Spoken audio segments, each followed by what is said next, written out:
Alright, it's time for Eater of Worlds number 2. I'm going to unspec all of these points right here. I think I need 8 in total. Put in 3 here. Put in 3 here. Oh, I guess I only needed 7. I'm going to take Height of Hubris, double the effect of mods on the invitation. So it has cannot leech, and monster damage from hits always ignites. So we're going to find out if this quantum rarity doubles, which I believe it will.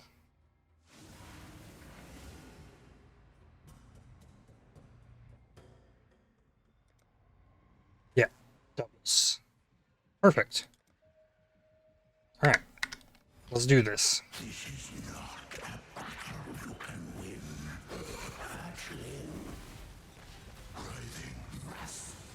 Only been like 5 minutes.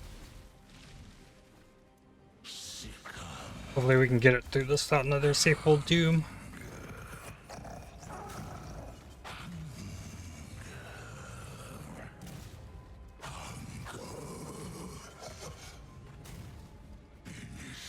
Darn it. My champion, energize the spheres.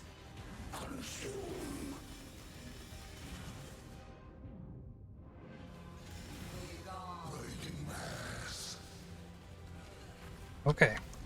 You can die now, please. There we go. Got a bow and a Redeemer map. Or at least, until the others arrive to challenge me for this realm. Atlas passive skill point available. Oh, I already had that. Okay. If I need these anymore. One of these is about favorites, though, I think, or is it this one? These ones. I thought one of them increase the chance of your favorites. Unless that got changed, maybe. Just woke up from sleep number 2. Up for like 4 hours.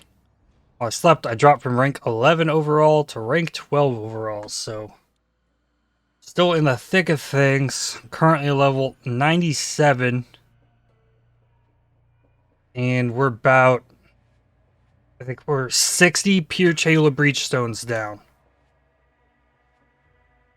But yeah, I got the first batch of empowers. I need to all these so I can sell them to afford the next run because I'm pretty broke at the moment. So let's go. We got 315, 320, 420, 320, 320, 320. Okay, so threes, 3.4x currently is the lowest. 4 minutes, like these are all recent, so like there's not many people that have leveled in powers all the way. So the level 4 in power, we got one at 5.7, 6, and 12. So big money. That pays for like the next 2 runs. I got the next ones already going. We're flying. I got myself an Awakened Elemental Focus, so it was like 45C. Let's check. That's not the right one. Did I really delete that tab? Awakened 30 damage. See. Going up in price still. People need this for their freaking Necromancer Detonate Dead nonsense. Yeah, these keep going up in price, so I'm probably not getting one of these. That's okay. Right on. Still got a long way to go. Gonna eat and try and sell these empowers. I guess the real question right now is, do I sell the level 4 empower? Or do I use the level 4 empower in place of my inspiration and try and make that work? It's gonna be kind of difficult to do without the mana reservation efficiency from the amulet. Probably gonna sell it because I really don't need it. Because currently, right now, I respect a lot of my trap nodes out so I can take Avatar of Fire. That is allowing me to apply Bane and not deal damage, to apply Elemental Weakness, Frostbite, and Enfeeble to try and help support my group. Because if I was using my Flame Trap and I lowered enemies off full life, the Assassin doesn't get the bonuses for enemies on full life. And yeah. So that was to help things. So I really don't need it. Probably sell it to make sure I have the currency to like finish out the rest of the way, because we're gonna get more empowers. That's no doubt. So maybe we wait on this. Not super necessary. Like I'm set at this point to finish it out, and then I'm going to SSF, I think, no matter what.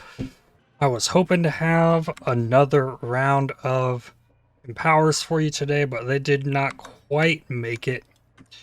I put in the like one of the empowers. I still have one to sell actually.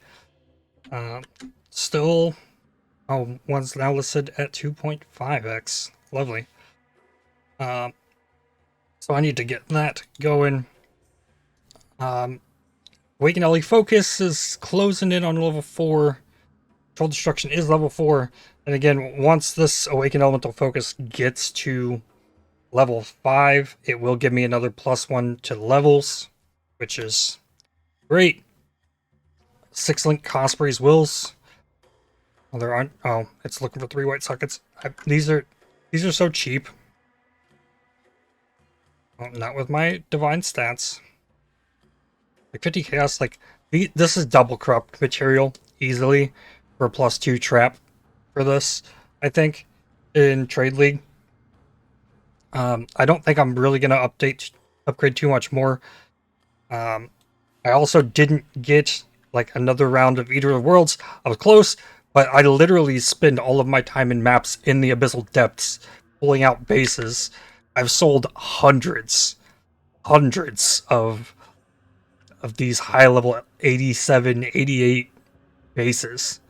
It's actually crazy. Like, it's almost nonstop. It's hard for me to like run through a map real quick on a character with like this much speed, without having to leave it more than 4 times to sell people these items that I was pulling out, and even the veiled items. I have these turned off right now, so we're just doing another run of breachstones. We have completed 90, I think, roughly, and I'm on the in-game ladder currently. That's nuts. So hopefully we can finish it out on here. That would be an achievement for me. Yeah, so a little bit about like group playing. The Archnemesis mods have like been nerfed slightly. They're not showing up as like high quantity number of them on things. So just normally they're not too bad. I will say there's 2 that kind of stick out to me as like kind of an issue. One with party play, for sure. You've got so much stuff happening on your screen. It's just like a light show. The Heralds of the Obelisk like sneak up on you when you're playing by yourself in maps. Like, I've seen like almost 10 deaths in 90 pure breachstones to Heralds of the Obelisk, just like ganking people. And like it hurts me. And I've got max spell suppression, I've got max resistance. I don't know what it is.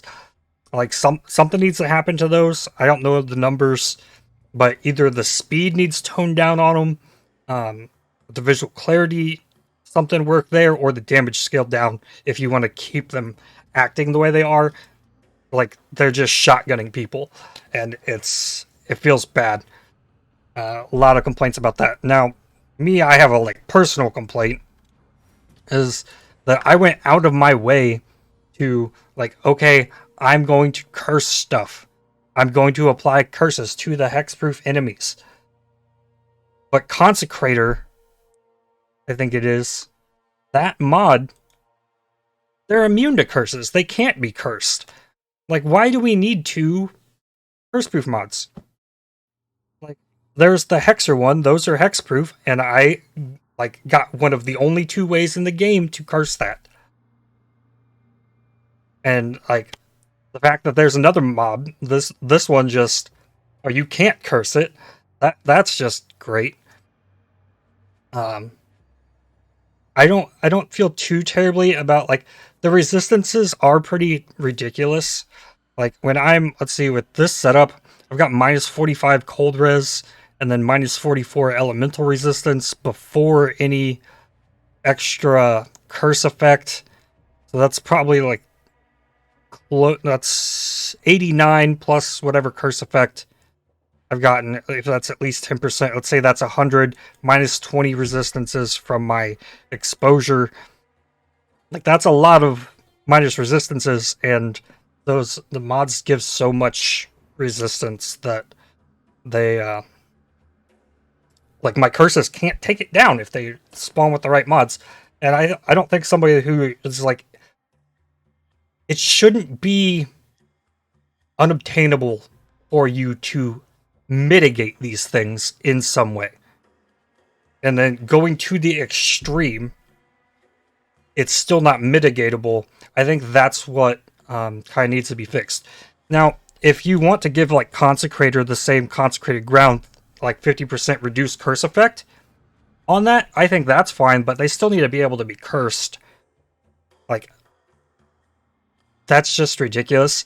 And then maybe they could not be cursed when you like pair it with the map mod that has reduced curse effect. That would stack to 110% reduced curse effect or something like that. And maybe you could create scenarios like that where maybe, oh, I rolled resistances on my map. Now it gets to the point where some of these crazy combinations, I can't lower the resist enough to do damage, sort of thing. It shouldn't. The mob that gives you plus 10 to max elemental resistance should not give it 75 resistance on top.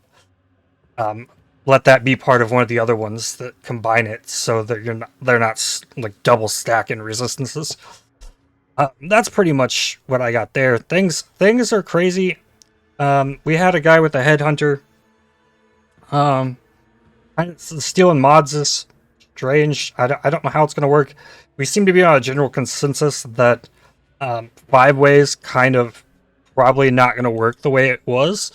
So pure Chayulas might be the go-to for farming XP, though I do have to say that my setup here for XP farming is I think it might just like be the best with like I don't have like any beyond stuff, but these abysses spawn so many enemies. It's insane. And like you don't even have to have it a scarab. I don't know if I have it in my map device. Like you don't have to have a scarab. Like there's mods on this Atlas passive tree that I don't remember where they are. Yeah. Chance for abyss per 2% increased pack size. So that's pretty insane. Stack a lot of stuff, plus you're getting extra chance if you remove things as well. So yeah, that's pretty nuts. What else I got? Oh yeah. So the first couple stones we were running, like I have this like min-maxed stalker only circuit board. Doesn't apply like empower normal enemies, so it's only hitting magic and rare enemies with as much empowerment as I could get on it. I still got, there's this one. I don't know what this empowers monsters grant 30% increased sentinel power. I don't know what that means. Like, is there a difference? Is there a difference between increased empowerment and then empowerment grants increased sentinel power? It says on the sentinel, it powers a number of enemies, and the empowerment is 36. But what is the, like, I don't know. This doesn't make sense. This one has a tooltip, and it explains what empowerment does. But what is sentinel power? I just don't know. So, we found out pretty quickly that when I turn my like super juiced stalker on in a pure breachstone with 6 people in it, even with these people that have headhunters and these OP builds, that stuff does not die. Like, it's hilarious. I do think though that with the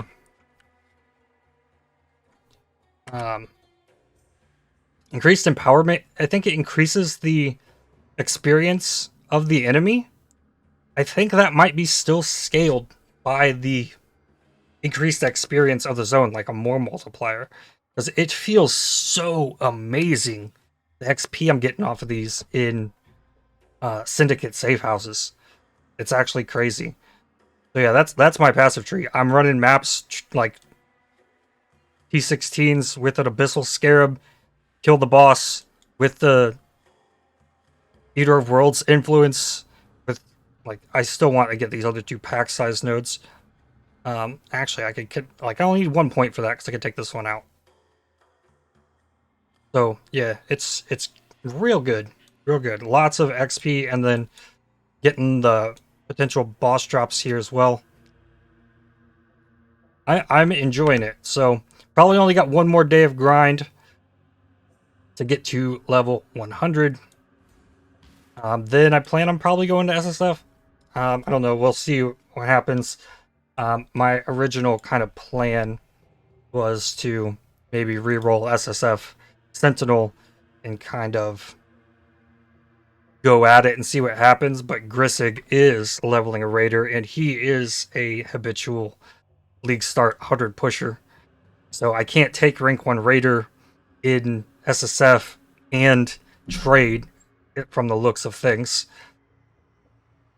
Because Grissig's doing it. Grissig's a mod, I believe, for Rise QT. Always plays SSF. His rewards are all like big SSF. And then the race for this league's